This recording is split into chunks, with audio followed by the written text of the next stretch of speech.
Hi folks, welcome back to my channel. So you know the deal. I have my phone camera here. I have a monitor here, so I'm gonna look here. So excuse me, I'm still trying to put my office together. So I have like a proper webcam. I don't think I have to say that. Okay.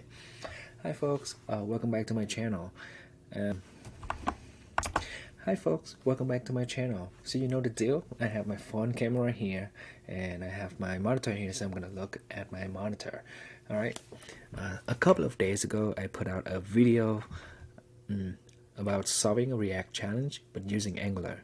It was fun and people liked it, so we're gonna do it again. Shout out to WebDev Cody and his original video. And I found out that WebDev Cody has a whole playlist of React challenges. One of them is to build a UI for a Sudoku API, right? Which means that we only have to build the UI. We don't have to deal with generating the puzzle or solving the puzzle. We pick an API, trying to grab the puzzle from the API, render that puzzle, and try to validate the current state of the board as the users trying to solve it. So we build the UI for it. Alright, so that's what we're going to do today. It's gonna be fun. Alright, so for the API, I'm picking Sudoku. You can pick any API that you want, but for Sudoku, I think it has the set of API endpoints that matches with what I want to do for this challenge. So you have a get endpoint to get the board to render, and then you have several post endpoints that you can solve, that you can grade, which means that what is the grade of this, what is the difficulty of this puzzle, and then you have validate, which means that you can take the current state and then so validate, check, basically check, right? Check the answer.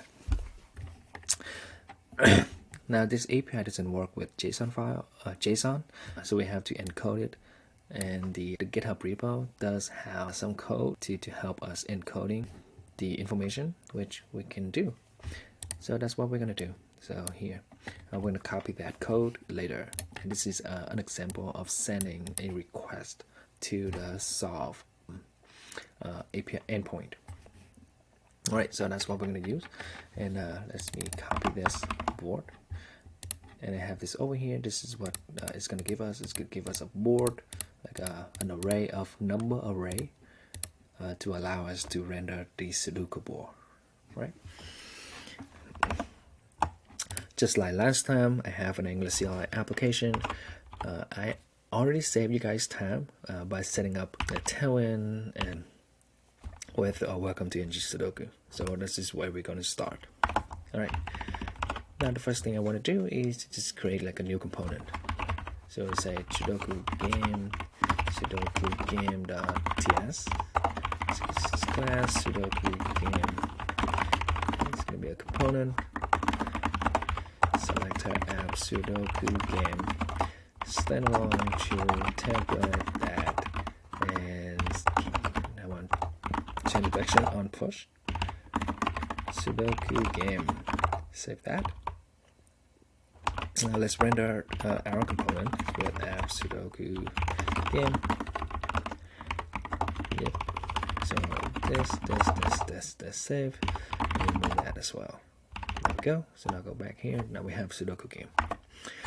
All right.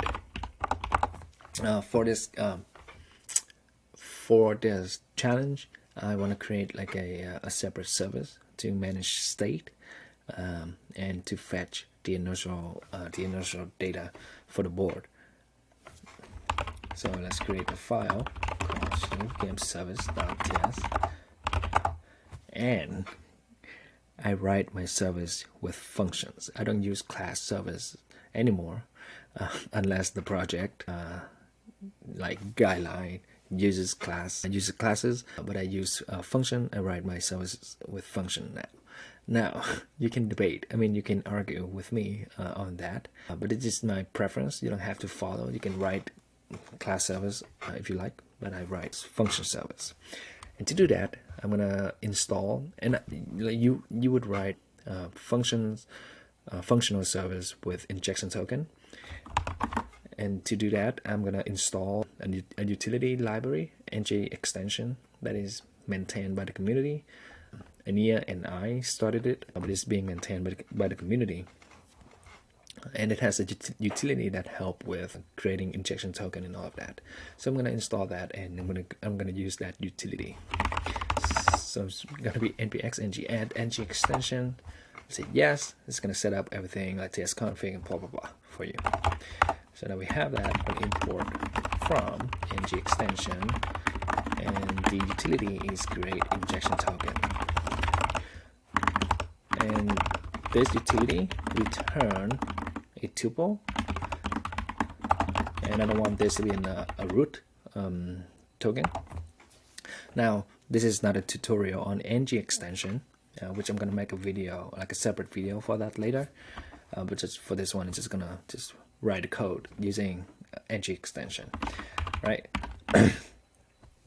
So this, what we get back is an inject function and provide function. So this is going to be Sudoku game service and provide Sudoku game service. And I want to have like a board signal to store the state of the board. So it's going to be a signal with number, right? And I'm going to use fetch to fetch the from the API. Again, if you have something that you want to use HTTP client, go ahead and do that. I'm just going to use fetch. So, and we don't have ng on init here, so we don't really have like lifecycle hooks here in the function. However, there's a new lifecycle hook for function. It's called after next render and after render. After next render is very similar to ng after viewing it, but it only runs on the client side. So if you think about like server-side render application, sometimes you have lifecycle hooks that deal with the DOM, but then those lifecycle hooks is not going to be compatible with server-side render app. So Angular has new lifecycle hooks to help with that situation, which is after next render. It's only called on the client side, which in this case we don't really care about that, but it is very similar to ng on init and ng after viewing it. So that's after next render, and inside of here we're going to use fetch, and we're going to just put in that, right? And you say then this is going to return JSON, and then as we see earlier, data is an object with the board property, which is the array that we want. So that's what we're gonna set to our board, data.board, right? And then we can return the board with board as read only. For that, so now we have this ready to go. So go back to the component in the providers. We say provide Sudoku game service, and we have the service and inject Sudoku game service. So now that's my service, and for this I want to render. Now let's render the board. Actually, let's check if things working correctly. So I'm checking inside of the effect. I want to console log inside of effect because the service.board is the signal. So we do this as service. Now go back. So now we have that. That's the initial empty array, right? And then after next render call, and then we have the array. Oh, why everything is 0? Do we have to put in like the difficulty random? Is that what they need? Yeah. Okay, so you have to provide difficulty, which is random. Right, so now that is our board, which we can render for the Sudoku board. All right, so for this one, I want to completely have like a div wrapped around our board, which is a grid of 9 columns. So that's what I'm like envisioning. So we have grid columns of 9. I want to have this background to be black because we want each cell, and then with the grid we can have a gap property with gap. If we make the background black, and then we have a gap like 1 pixel, this is gonna give us the effect of like the cell with like the border between them. All right, so let's do that. So we have our background black, grid, not grid, gap of 1 pixel, and let's just render something so we can see it. So for what we render is we'll render for the first loop is going to be each row, right? So it's going to be row of service board. I'm going to track by row index, which is let row index equal index. So that's the first 4, and then we have a nested for loop that's render each column in the row. So it's be column of row track column index let column index equals index, and then inside of here we want to render an input of type number, then we bind the value to the to the column value, and then we have the class of background white, and let's just see how that looks. Right, save. That is our board. Do we have a gap?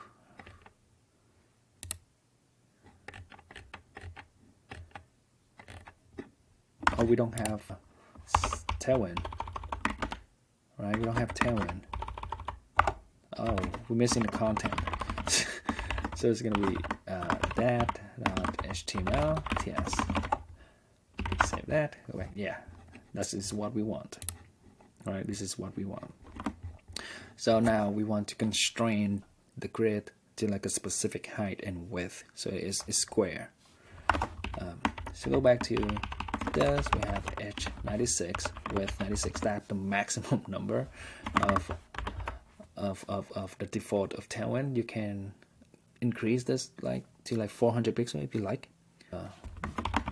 but let's just keep this at like 24 rems, and that should be like enough. Like it's like 384 pixels should be enough. Now I want to center the whole board here, so let's do something with the host. So for the host, I want this to be flex justify center item center, easy peasy. Now, of course I want this to take up the viewport, so right, width screen and high screen. There you go. Now the board is kind of missing a couple of borders. So for example, we want the borders all around the board, and we want the border border for every third columns and every third rows. So let's do that. First we want this to be border like the whole board, and we want this to be black, right? That's what we want. And then for this we want the border to be black as well, and we want to say that, hey, for the bottom, we want the bottom border to be up 2 pixels when the row index, right, equals 2, or the row index equals 5. We do the same thing for the right border, but this time I'm going to use the column index, right, and the column index. Let's save that, see how that looks. That gives us what we want. Ta-da! All right, so now all of this is inputs now, inputs type numbers now, so we can change everything. Actually, I kind of want to bring the text to center, and I want to use font mono. I want it looks like code a little bit, so that's what we want. All right, next is that all of these cells with zeros are the cells that the users can change. The cells with the number initially greater than 0 are the cells that they cannot change. So those are like static cells, right? So let's make this read only. When what? When the column is not equal to 0. So those are the static cells. Save that.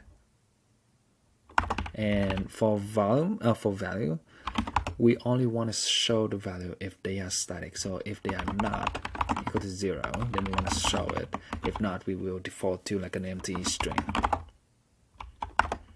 So that's what we want. All right, so now we're in a state where we can like update, right? Oh, we have to have like a min and max of 1 to 9. So let's add that as well. So min will be 1 and max will be 9. Right, so now we cannot go below 1 and we cannot go above 9. Great, so that's what we want.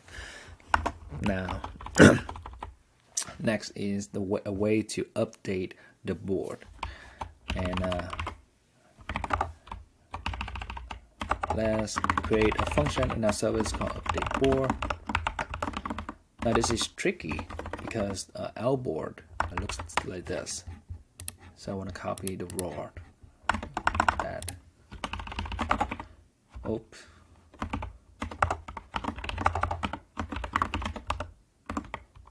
Alright, so that's our board, right?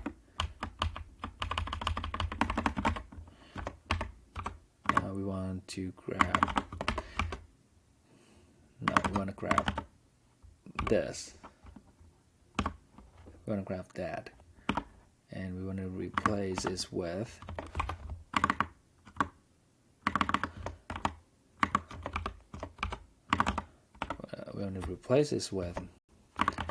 this, but on the next line with this on the next line with that with G. Right. There we go. So that's what we have.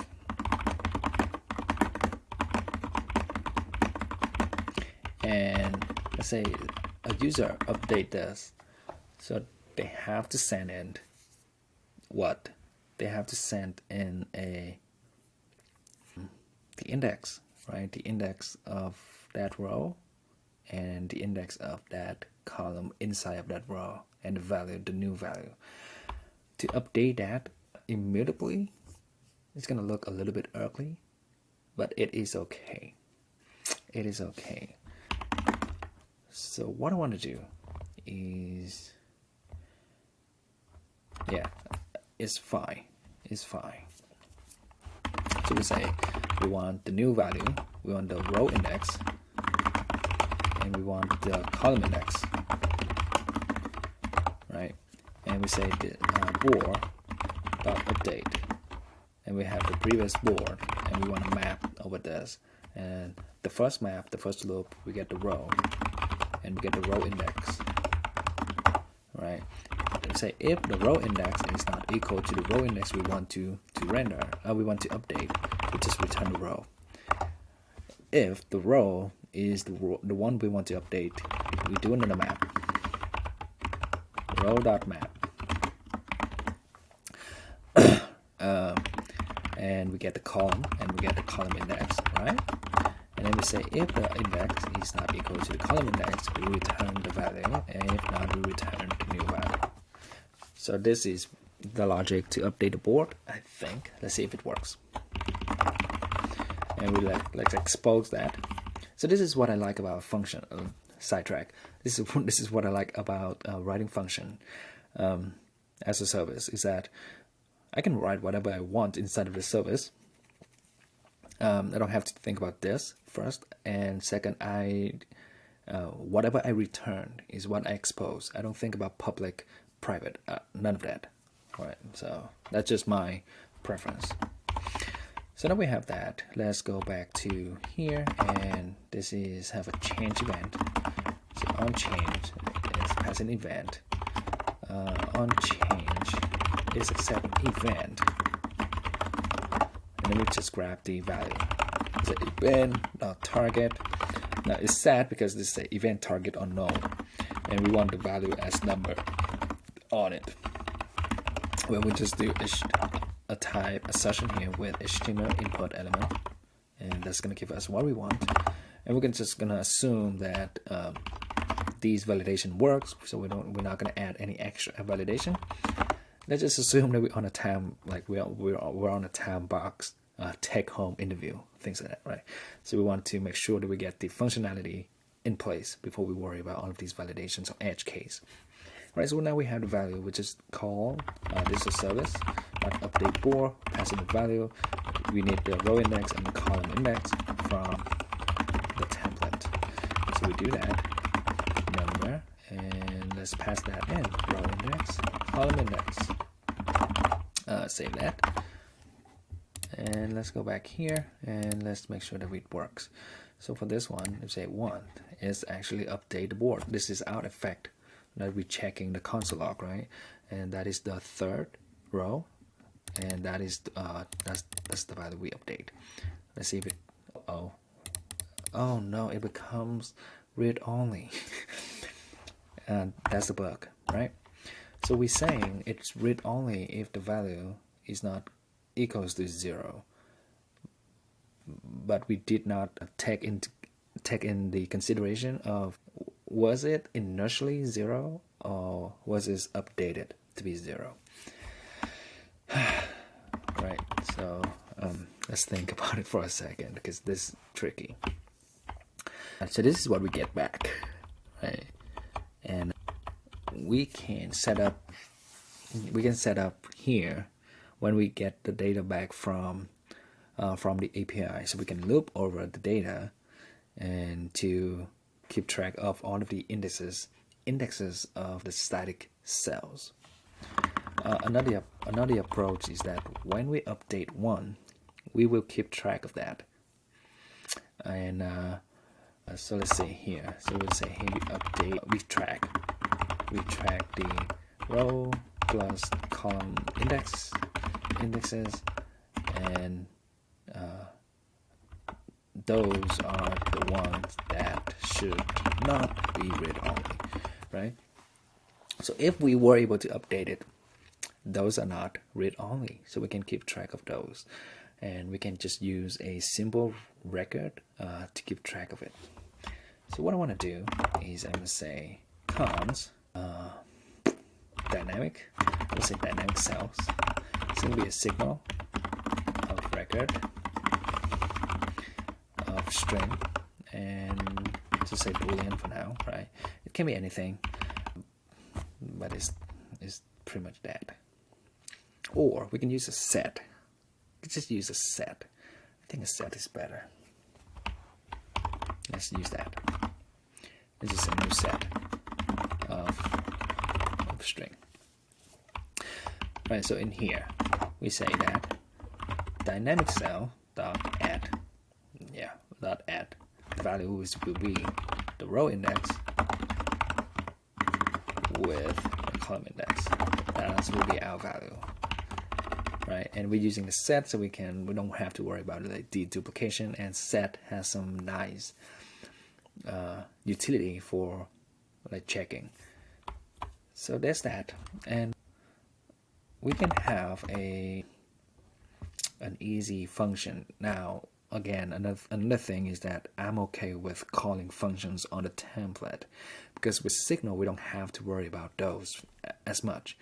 Now and if the function is not very intensive, because now we have a set, we're gonna check against the set, so it's very fast, so we don't have to worry about performance as much.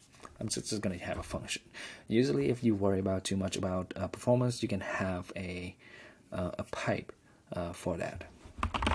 So here, just say is read only, and it's gonna be a function, and I'm taking the value, row index and column index, right? And it is read only if the value is not equal to 0 and the set don't have that. So it's gonna it doesn't have row index and column index. Basically, is the logic, and you can remove the brace if you like. There, but I like to return. So now I can expose this is read only as the function. Go back to my game, and here I can say service is read only, pass in the column, which is the value, the row index, and the column index. Right, so now go back. Now I should be able to update one once, and I still cannot update these. Right, that. Let's double check. So second row, last two items 1 1. Third row, last two items 2 1s. So that's correct. So now we have the correct current state of the board. Now we can send that to the API. So let's do that. So we have a function called validate. Right, we have that function called validate, and go back to this API, and that's the validate endpoint. And I want this utility. I'm just gonna start here. The board is gonna be number array. That's the number row number array. Right. Params is gonna be board number.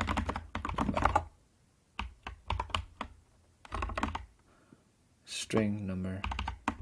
Why is this a number? I have board dot reduce result.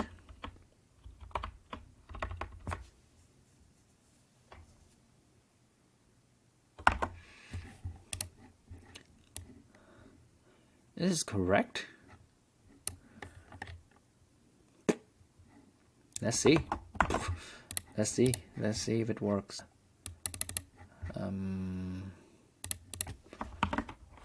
Easy. There we go. So we have raw. Just copy the whole thing and just bring this thing up on the console. Right. We have that, and we have data equals with this, and we do encode params. Oh, encode params. We pass in data, and it works. So that must be correct, I guess. So let's say as any, I don't care as much. Key as board. Alright, so we have those functions. I will make these name function though. Like top level functions should be name function, and bring this all of these up to that, and it's asleep there. So now inside of here, for validate, I want to make. Let's just copy it actually. Here we go. There we go. Data is going to be this the board, right? Oh, board, and we get the data back. We do then value plus log validated value. So now we have that function. Just pass that here, and after the grid, we want to have some kind of like button, say validate or check button,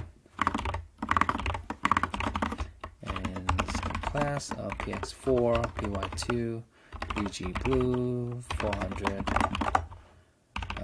Kind of want to route it. So that's my check button, and this is gonna call.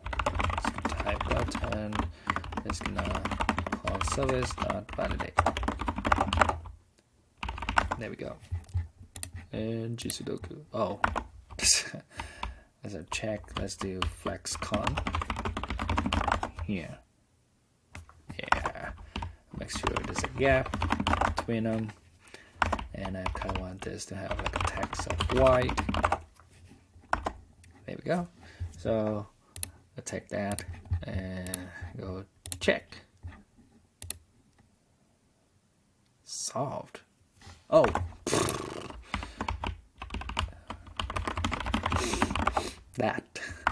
That's the correct one. So bim, check, broken. So it's not done, which means it's not done, right? Check, unsolved. Cool. Cool. So we want to have, and I guess when it's solved, the status will be solved. So let's have a con status for that. It's going to be a signal, and by default it's going to be unsolved, right? So unsolved, solve, and broken. There we go. Value will be we have a status. So here we do what? Status dot update, not update set, value dot status, and let's expose that as status dot as read only. So that's what we're exposing. Go back to the Sudoku game,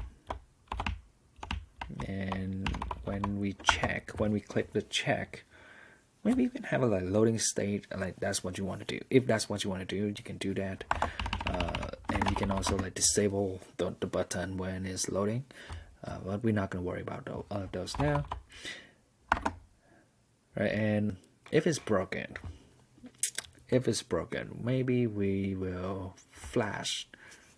Now let's not do all of those fancy. Just say broken, like status broken. Right, and just have a code here. Code. It says status. Service dot status. That's what we have, and let's do class flex item center justify between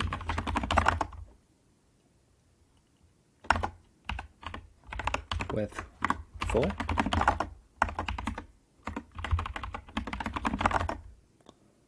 Oh, with 96. So it's the same as the one. Okay, so we say check, we say unsolved, we say check.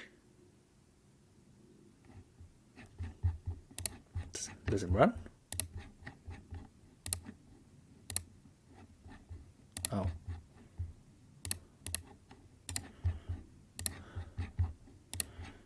Check. Broken. Nice. Okay. So we have that. Now we actually kind of solve it, to be honest with you. And you can take this to the next level if you like. But right now I think we do have it's kind of nice. Let's have another button, say solve, right? And for this one, let's just put them inside of a div, and let's flex them as well, and have a gap of like 2, and this will be solve, and make this maybe red. I don't care. Green. Solve. So we don't have that yet, so let's go to this and solve. We pass in the board. This is solve, and let's see what we get back. And let's expose solve. We go back the solution, so we can use the solution to update the board and use the status to update the status. So we can do board or set value.solution, and then status.set value.status. Save. Solve. Bam. It works. go. Awesome. And actually, when we solve, we want to set the dynamic cell back to clear. So that's what we want. Right, solve, bam, work. Awesome. So I think this is it. This is the code, and now you can take this to the next level. Like maybe we can make like a next video to improve this, like more UI stuff like flashing. You can have like a mark, right? Sudoku has like a mark, like you can, I want to mark this as 1 2 3 4 blah blah blah, but it's not really inputting that value. And like there's a way to solve it, and then like maybe pick difficulty for the board. We can change difficulty. Yeah, and that's it. I'll see you guys in the next one.